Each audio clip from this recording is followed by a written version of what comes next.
Assalamualaikum warahmatullahi wabarakatuh. Bagaimana kabarnya para penulis pemula, juga para pujangga di luaran sana yang merindukan kata-kata manis ataupun kata-kata indah yang ditulis, dirangkai untuk orang-orang tersayang, orang-orang tercinta, atau bahkan untuk negeri kita sendiri. Nah, pada hari ini saya ingin mereview sebuah buku berjudul Bilik Nostalgia. Buku ini berisikan kumpulan dari puisi-puisi yang diciptakan, dirangkai, ditulis, dan dikarang oleh para penulis-penulis pemula, penulis yang baru saja terjun ke dunia kepenulisan, di mana para penulis itu tergabung ke dalam sebuah komunitas, dan komunitas itu bernamakan Komunitas Ufuk Literasi. Di dalam Bilik Nostalgia atau buku Bilik Nostalgia ini terdapat banyak sekali puisi dari berbagai jenis puisi. Di dalam buku ini ada 4 jenis puisi yang ditulis atau dikarang oleh para pujangga-pujangga baru, yaitu ada lipadus, akrostik, lalu ada prosais, dan puisi berjenis bebas. Buku ini penuh sekali dengan yang namanya kenangan dari kami para penulis, kenangan dari kami para pujangga, dan salah satunya penulis buku ini adalah saya sendiri, beserta dengan beberapa penulis lain yang pastinya bukanlah penulis-penulis hebat. Jadi jika kalian membaca buku ini dan merasa ada yang kurang, ada yang salah, mohon dimaafkan ya, karena memang kami masih pemula, tapi makna dan isi di dalam buku ini sangatlah besar untuk kami. Juga kami berharap makna itu bisa sampai kepada teman-teman semuanya. Dari dalam buku ini ada beberapa puisi yang saya suka, puisi dengan makna yang cukup dalam, puisi dengan makna yang cukup mengena di hati. Salah satunya adalah puisi karya Muhammad Abdul Aziz dengan judul 3 huruf paling berharga. Apa sih 3 huruf paling berharga itu? Kalian pasti bertanya-tanya kan? Nah, beginilah isi puisinya. Ini jenis puisi prosais. Jadi bentuknya itu paragraf seperti ini ya. Prosais itu bentuknya paragraf, tapi ini tetap puisi, hanya saja bentuknya paragraf. Detik demi detik telah berlalu. Hujan yang awalnya rintik, kini mulai mengalir deras. Seolah waktu berjalan begitu singkat, melesat dengan sesat, bagaikan embun di pagi hari yang merindukan kehangatan sang mentari. Itulah aku, seorang anak kecil yang dipaksa dewasa dan harus kuat menanggung beban dunia. Dari paragraf 1 saja, sudah banyak sekali makna yang bisa kita ambil. Seorang anak kecil yang dipaksa untuk dia harus bisa dewasa sebelum waktunya, menanggung beban, entah beban apa itu, mungkin beban keluarga, beban dirinya sendiri, atau bahkan mungkin dia adalah seorang anak kecil yang telah kehilangan kedua orang tuanya, kehilangan ibunya, atau kehilangan ayahnya, yang mengharuskan dia menjadi sosok seorang kakak, sosok seorang adik yang dewasa sebelum waktunya. Lalu di paragraf yang kedua, tak masalah, aku tak akan pasrah, apalagi menyerah kalah. Aku akan berusaha sekuat tenaga, selagi masih bisa menjalaninya. Namun jika boleh jujur, aku sangat rindu masa-masa beberapa tahun silam. Aku yang hangat di dalam dekapannya. Aku yang selalu dikecup keningnya. Dan aku yang tak pernah bosan mendengar dongeng pengantar tidur darinya.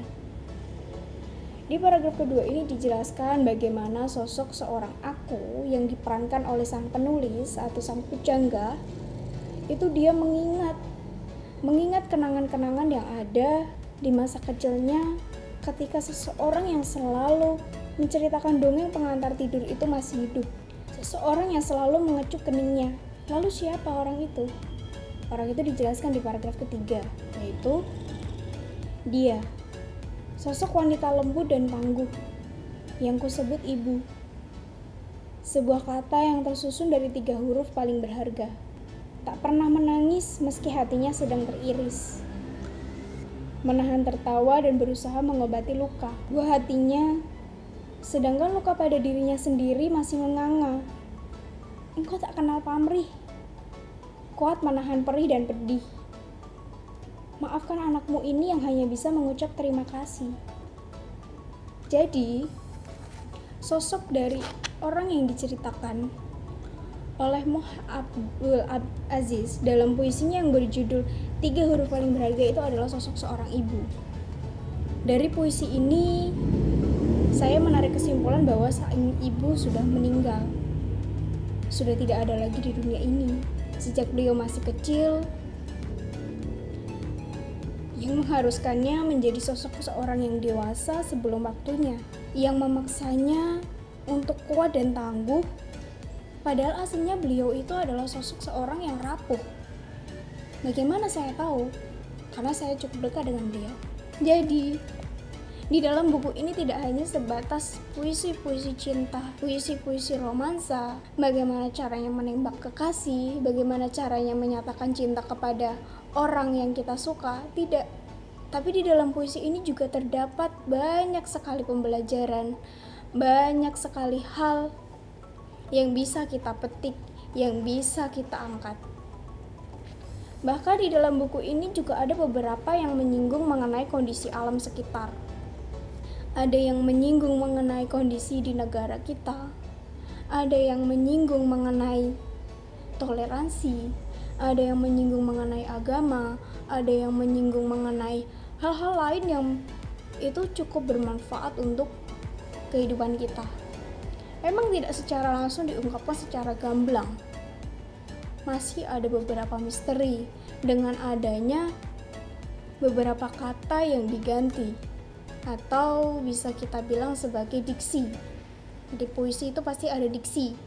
Nah, beberapa kata yang menyindir, menyinggung, bahkan menilai sesuatu yang ada di dunia ini, kami ganti dengan diksi-diksi itu.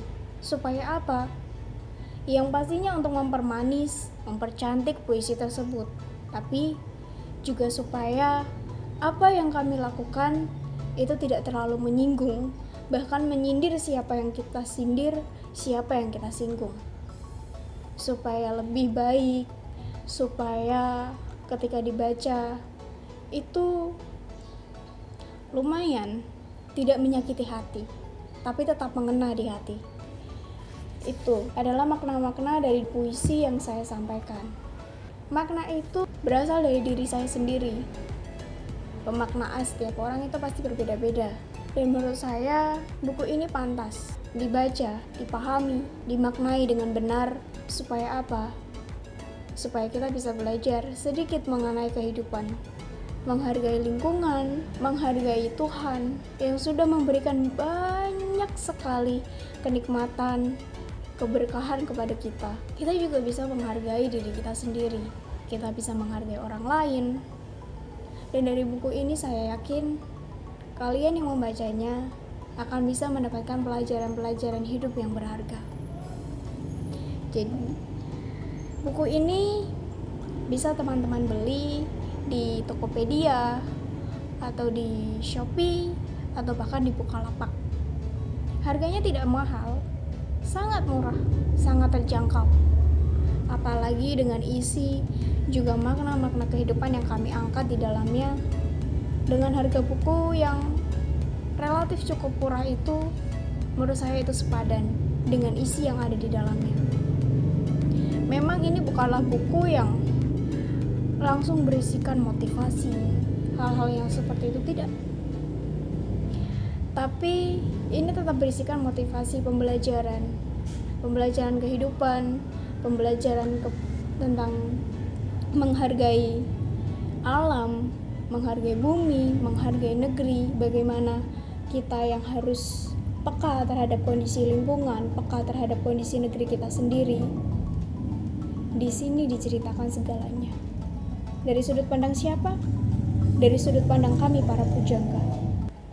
Supaya mereka juga ikut dengan apa yang kita lakukan. yaitu peduli kepada sesama, peduli kepada diri kita sendiri, peduli kepada lingkungan, peduli kepada negeri kita. Dan ya, terakhir saya hanya ingin menyampaikan, jika buku ini diciptakan bukan hanya untuk mengkritik, tapi juga untuk berkarya. Jika ada di antara kalian yang terkena kritikan dan singgungan dari kami, dan jika itu cukup menyakiti hati kalian, kami mohon maaf. Karena kami melakukan kritikan itu berdasarkan pada perasaan kami sendiri, tidak memikirkan perasaan orang lain.